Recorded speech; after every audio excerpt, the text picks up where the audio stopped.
Karla Homolka walked out of the Kingston Correctional Facility, a free woman, 35 years old. No restrictions, no monitoring, no requirement to register anywhere. She could live wherever she chose, under whatever name she preferred. She had served 12 years, the exact sentence she negotiated for herself before anyone had seen the tapes. Before anyone knew, she had held the anesthetic cloth over her own sister's face.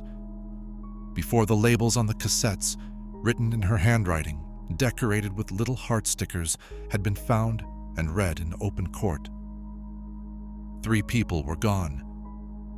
One of them was her sister, and the woman who played an active part in all of it was now standing in a car park making a phone call and going home. How do you end up at that moment? It starts in October 1987. You could have sat at the table next to them that night and seen nothing wrong. That is the part worth holding on to as you go through this story. Paul Bernardo, 23, was carrying something he had never shown anyone in full. By the time he met Karla, he already had 2 restraining orders from women he had harmed in prior relationships. He had been found at neighbors' windows. He had developed, in private, a very clear idea of what he felt entitled to, and an equally clear understanding that the way to get it was to be someone different in public. Charming, calm, funny, easy. He had practiced this version of himself for years by the time he walked into that hotel. Karla Homolka, 17, was not the innocent young girl that early coverage of this case often made her out to be. She had a streak in her that friends had noticed for years, an unusual ease around darker subjects, a fascination she didn't quite bother to hide. She had told a classmate she was going to cut patterns into his face and pour vinegar into them. She had dug up a dead pet to watch it decompose. She was also, at 17, fully clear on what she wanted from life. The right man, the big wedding, the princess version of everything. When Paul sat down and started talking, she saw something she recognized. What they recognized in each other is something prosecutors, psychiatrists, and journalists have spent 30 years trying to articulate. What is not in dispute is what happened next, and how quickly it moved. While Paul was visiting Karla in St. Catharines, bringing her flowers and meeting her parents, he was doing something else entirely on the other side of the city. Starting in the spring of 1987, a series of serious offenses began in Scarborough.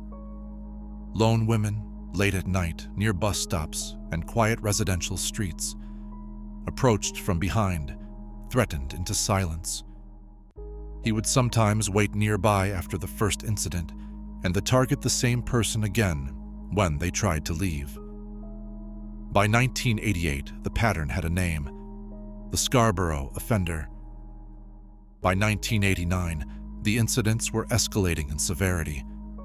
FBI profiler Greg McCrary, brought in to assist Toronto investigators, was direct in his assessment. This person would end someone's life eventually. The psychology of what he was doing, the scripting, the need for control, the deliberate escalation, pointed in one direction. In May 1990, he made an error. He approached one woman from the front. She saw his face. A composite sketch went public. Within days, people who knew Paul Bernardo began calling authorities. The sketch looked exactly like him. Detectives brought him in. He came willingly. He was calm, polished, entirely cooperative. He gave a DNA sample without being asked twice. Then he walked out, drove back to St. Catharines, and told Karla what had happened. She already knew he was the Scarborough Offender. She had known for some time. By her own later account, it had brought them closer together. What Paul had told Karla about being the Scarborough Offender and what she had done with that information says something important about her. She did not report it. She did not distance herself from him. In her own later account, she described the shared secret as something that deepened their bond. She was not a passive observer in any of this. She was someone who understood exactly what she was in a relationship with and chose to remain in it. The DNA sample sat at the Center of Forensic Sciences in Toronto for over 2 years, untested, in a queue. Paul Bernardo continued his life entirely undisturbed. By 1990, Paul had effectively moved into the Homolka family home. He was there most evenings, most weekends. The family trusted him completely. Carla's parents called him the son they never had. Her youngest sister, 15-year-old Tammy, liked him the way a teenager likes a cool older brother. He paid attention to her, included her in conversation, seemed genuinely interested. He was interested, just not in the way anyone understood. Paul had fixed his focus on Tammy.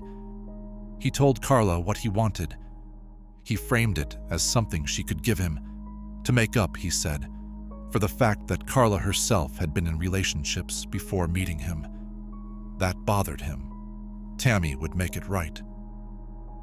Carla, over the course of months, agreed to arrange it. She worked at a vet's office. She had access to pharmaceutical sedating substances. She began taking small amounts home. The first attempt, in June 1990, failed. The dose wasn't enough. A second attempt was planned for Christmas. Carla stole a different anesthetic. She soaked a cloth. December 23, 1990. The family celebrated. Sedating substances was mixed into Tammy's drinks. When she lost consciousness, Carla held the anesthetic cloth over her sister's face. Paul assaulted Tammy while she was completely unable to respond. They recorded it. Tammy's body reacted badly to the anesthetic. She vomited. On her back, unconscious, she stopped breathing. Carla attempted to revive her using what she knew from the clinic. It didn't work. 15-year-old Tammy Homolka passed away on the living room floor while her parents slept upstairs. Emergency services were called.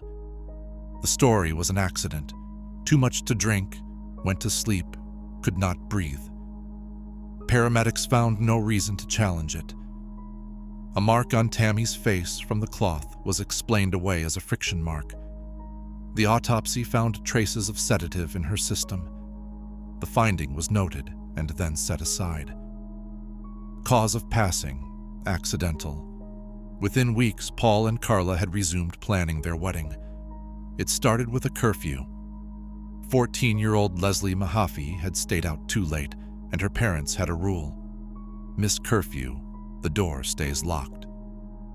So when Leslie got home and found it locked, she didn't knock. She walked to a payphone. Called a friend. The friend's parents said no. She called someone else. Nothing came through. Somewhere between that payphone and her front step, Leslie crossed paths with Paul Bernardo. He was driving circuits through Burlington that night, something he did regularly, slow and patient, looking. He spotted her alone on the street, pulled over, offered a cigarette. She got in the car. He drove her to 57 Bayview Drive, Port Dalhousie. He woke Carla. The first thing Carla said, documented in her own account years later, was that he had used the crystal champagne flutes to give Leslie a drink. She was annoyed. Those were for the wedding. That detail has stayed with people who followed this case. Not because of what it says about Paul. His behavior by that point had its own terrible logic, but because of what it says about Carla. Was she acting under profound fear, with no real choice? Or was her main concern, with a 14-year-old girl sitting in her kitchen, the use of the good glassware? The jury that later watched the videotapes drew their own conclusions. Leslie was kept at the house for just under a full day, kept sedated abused repeatedly. Everything was recorded. At the end of it, Leslie passed away. Paul and Carla have each named the other as more directly responsible for that moment. Neither account has ever been fully verified. The wedding went ahead on June 29th, 13 days later. Horse-drawn carriage, ball gown, 100 guests. That same morning, the water level at Lake Gibson had dropped, and the concrete blocks were visible above the surface. A man out early spotted them. Officials were called. Leslie Mahaffey was identified through dental records. The case was open. Investigators had no idea where to look. Kristen French was 15. She was an athlete, precision ice skating, rowing.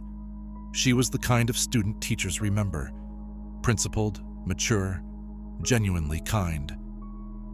After Leslie Mahaffey's case was in the news, Kristen had told her friends to be careful. Don't talk to strangers. Stay aware. She walked over to help a woman with a map. The woman was young, friendly, not threatening. The car behind her seemed normal. Kristen leaned toward the window. Paul Bernardo came around the car in an instant. She was in the back seat and the car was moving before anyone nearby fully processed what had happened. Eyewitnesses reported a beige Camaro. Investigators spent months looking for it. Paul's car was gold, a Nissan. That mismatch cost the investigation critical time. Kristen was held at the house for 3 days. Everything was filmed. At one point, Paul left for food. Kristen had asked him to go somewhere far away, buying herself time alone with Carla. She pleaded with Carla to let her go. She had assumed Carla was also being held against her will. She thought she was appealing to someone who understood. Carla did not make the call. There was a phone in the room. She chose not to use it. Kristen French passed away on April 19, 1992. Her remains were cleaned, her hair was cut, and she was left in a secluded area in Burlington, less than a quarter of a mile from where Leslie Mahaffey was laid to rest. She was found on April 30th. The Niagara Regional Authorities formed the Green Ribbon Task Force, named for the ribbons Kristen's classmates wore while searching for her. Greg McCrary was called back in. His profile described a white male, late 20s, with a history of harmful behavior toward women, and very likely a partner who was involved. He was describing the occupants of 57 Bayview Drive, Port Dalhousie. By mid-1992, the Green Ribbon Task Force and the Toronto team that had handled the Scarborough cases were still working completely independently of each other. Paul Bernardo had given a DNA sample in September 1990. It had not been tested. A man who multiple people had independently identified as matching the composite sketch of the Scarborough offender had moved 80 miles away to Port Dalhousie, and that information had not followed him. The systems that should have connected these dots simply did not exist. Paul physically harmed Carla with a flashlight on December 27th of 1992. 2 black eyes, serious injuries, bruising her doctor described as among the worst domestic harm he had seen. She drove to her aunt and uncle's house that night and did not go back. What happened next is the hinge point of this entire case. Carla began talking, first to family, then to lawyer George Walker of St. Catharines, who contacted authorities. For the first time, investigators were being given a full account of what had been happening inside 57 Bayview Drive, from someone who had been present for all of it. Carla named Tammy. She named Leslie. She named Kristen. She identified Paul as the Scarborough offender, responsible for at least 17 incidents going back to 1987. She told them there were video recordings in the house documenting everything. The 1990 DNA sample, still untested after 2.5 years, was sent for urgent processing. It matched. Paul Bernardo was taken into custody on February 17, 1993. Here is where the case becomes what Canadian law schools still study. Prosecutors had the DNA in Carla's account. What they did not have was anything that independently placed Paul inside that house with those 3 young women. No physical documentation, no corroborating material. Just Carla, and her cooperation came with a price. Walker made the terms clear: full testimony in exchange for a formal sentencing agreement.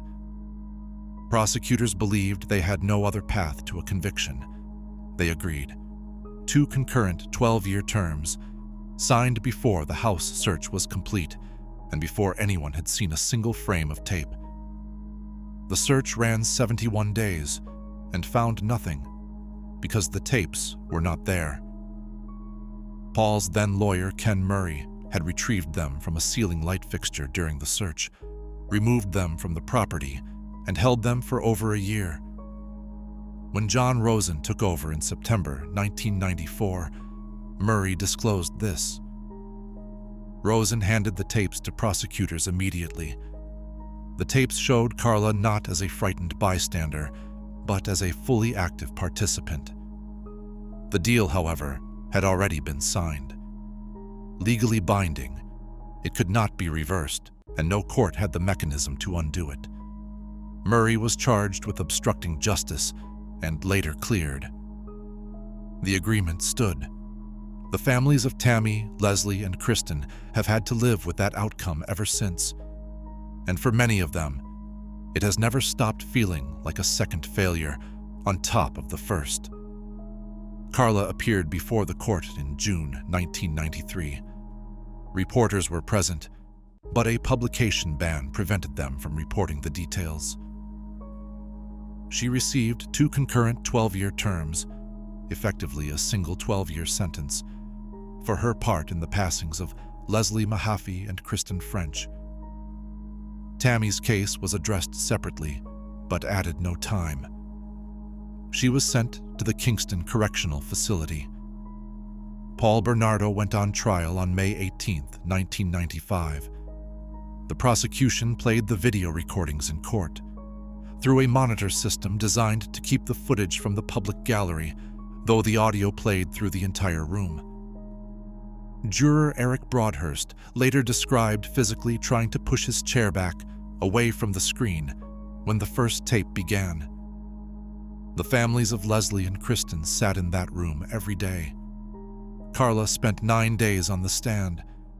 She described herself as a coerced participant, a woman acting under sustained fear. Defense attorney John Rosen's cross-examination challenged every line of it, placing photographs of Leslie and Kristen in front of her and asking her to explain what the tapes actually showed her doing. One moment from the trial has stayed with those who were present. Rosen placed photographs of Leslie Mahaffey and Kristen French on the table in front of Carla while she was on the stand, photographs of them alive, and then photographs showing what had been found, and asked her to account for what the tapes showed. She had spent 9 days framing herself as someone who had acted under fear. Rosen's position was simple. The tapes showed something different, and the jury could see both versions simultaneously and make their own judgment. The jury found Paul Bernardo responsible on all 9 counts on September 1, 1995, first-degree charges on both primary cases. He was sentenced to life.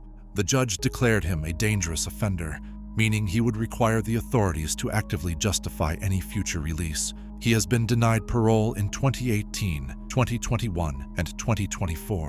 In 1996, a formal Ontario inquiry found 2 systemic failures. Paul Bernardo's 1990 DNA sample had sat untested for over 2 years, and his move from Scarborough to St. Catharines was never flagged between jurisdictions. Protocols changed after that.